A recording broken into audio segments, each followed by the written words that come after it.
Hola, ¿qué tal a todos? Bienvenidos sean una vez más a mi canal y vamos a comenzar, más bien vamos a continuar con la historia de Eduardo. Antes vamos a algo de información.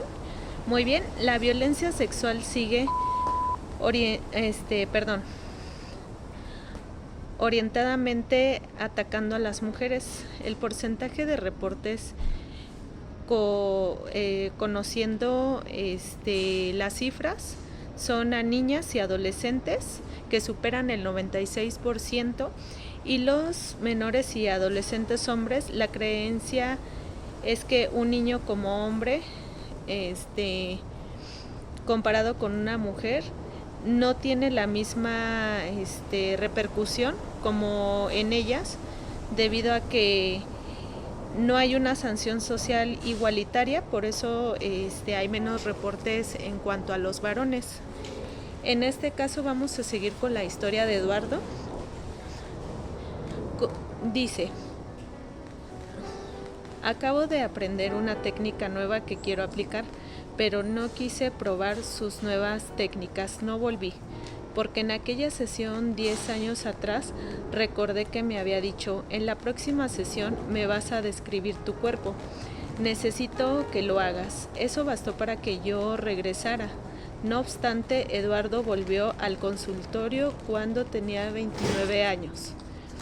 No te voy a hacer hablar porque sales corriendo, me dijo el psicólogo, pero vamos a probar una técnica corporal que puede ayudarte. Y empezó a presionar varios puntos de mi cuerpo.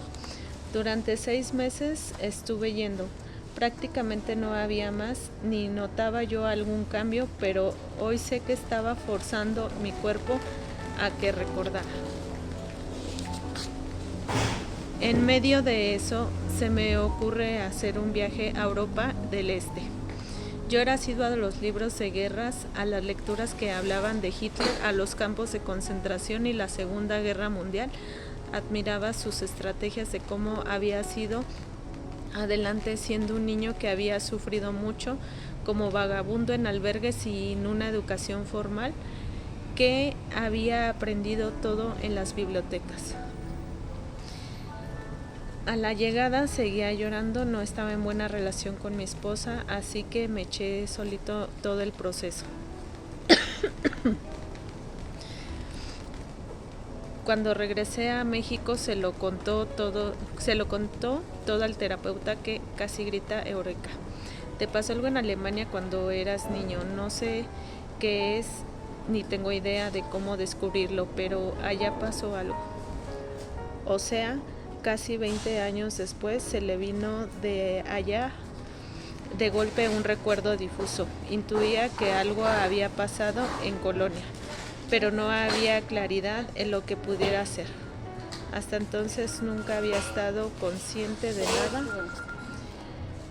El terapeuta le advirtió: lo vas a soñar, ya estás solito. Se lo lanzó así para ver qué sucedía. Eso ocurrió 3 meses después del viaje de Alemania.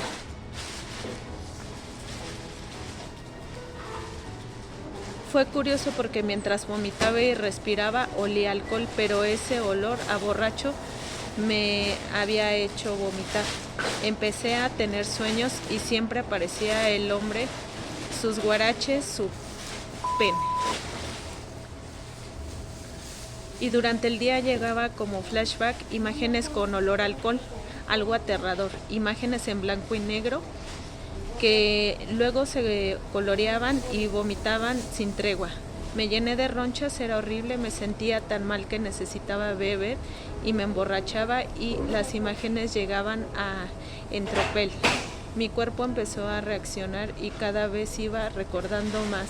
Primero fue el olor, y lo más potente que se me aparecía era mi miedo, el mismo que sentía en Colonia cuando por las noches entraba aquel hombre y me violaba.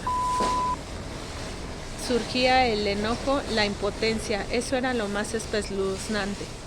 Más que físicamente, lo que más pensaba en mí era el terrible miedo, porque el cuerpo no sentía, todo estaba en mi mente. Eduardo hace una pequeña pausa, toma aire, respira profundamente y empieza, como si lo estuviera viviendo, contarme lo que ha sido una de las experiencias más horripilantes de su vida, la regresión. El terapeuta Güemes, en una sesión de 2 horas, me fue llevando a esos momentos que había tratado de borrar de la mente. Vamos a sacar al niño de aquella casa. Tú, como ya eres un adulto, vas a ir y lo vas a rescatar de aquella habitación. Lo más espantoso fue cuando entré a la casa y me vi un niño de 12 años llorando en una esquina, hecho bolita, mientras el psicólogo me decía: agárralo de la mano y salte de ahí, cárgalo, aviéntalo, afuera de la habitación, eres un adulto, hazlo ya. No puedo, gritaba yo desesperado, muy angustiado, lloroso. Túmbalo, aviéntalo.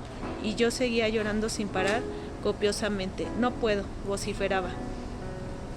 Logró aventarlo y a grito abierto le dijo: ya me cargué, ya me tengo de niño, sal de ahí y vete a donde tú quieras, a la policía, a México, al consultorio. ¿Y qué creen que hice?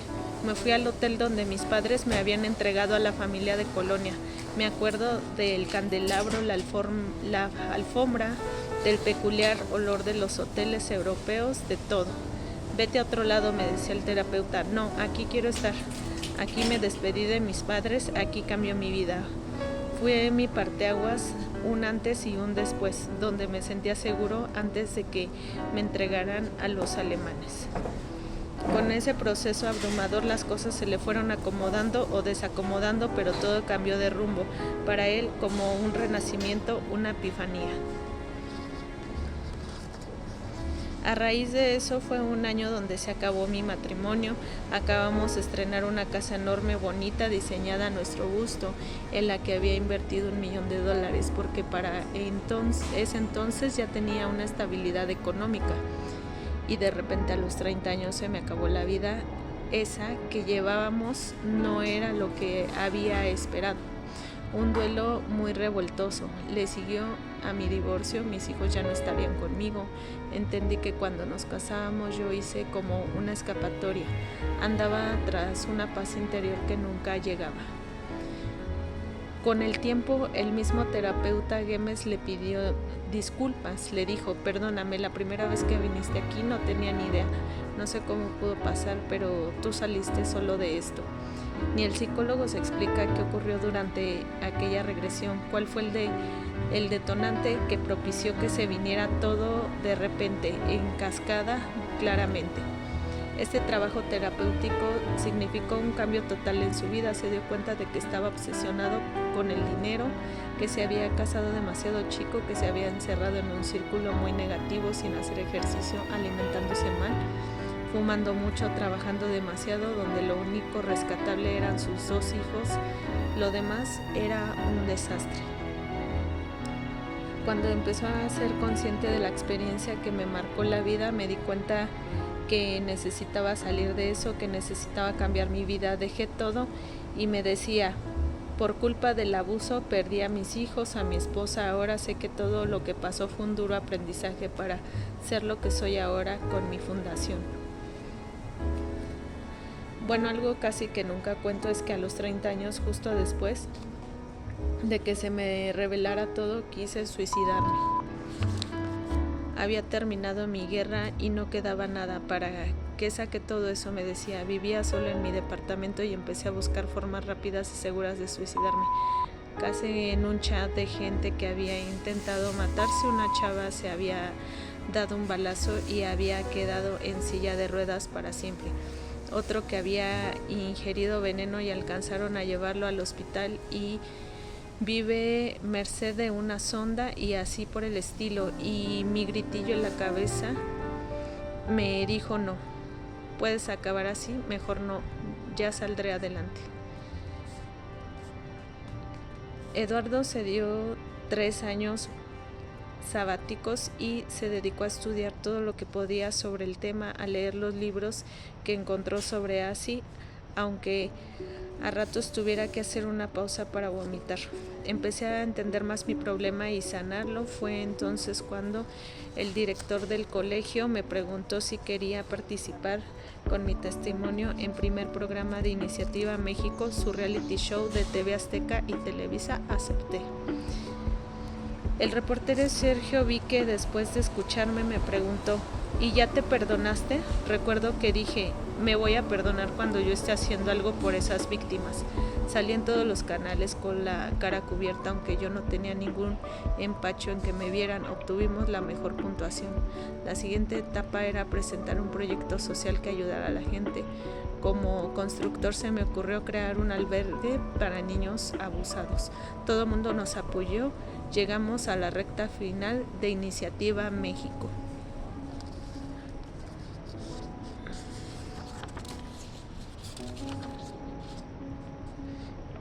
En marzo del 2022 se celebró el Encuentro Internacional para lograr un mundo digital libre de material de LACI en el Senado de la República, algo que propició la Fundación Paz, y asistió obviamente Eduardo. Me ilusionaba mucho estar ahí, más aún porque mi abuelo había sido senador. Lo quise vivir como un rito, como si se tratara de cerrar un círculo en mi familia. ¿Y qué crees que pasó? Durante los 5 días de actividades me la pasé vomitando, pues sí, mi cuerpo sigue reaccionando, aunque me digo, ya bájale. Mi teoría es que vivir el abuso es para toda la vida. Y pues aquí concluimos con esta historia de Eduardo. Mañana les traigo otra historia distinta y pues sí es importante tomar terapias. Las personas no se recuperan por fuerza de voluntad, aunque se oiga muy duro. En este caso me gustó narrarles un poco más, porque es muy importante saber este tipo de cosas que pues están en las penumbras. Y una disculpa pues por el ruido. Grabo cuando puedo y me alegra mucho que estén una vez más en mi canal. Me alegra que les informe un poquito de lo que sucede realmente en el mundo. Que pasen una excelente noche y nos vemos hasta la próxima. Hasta mañana.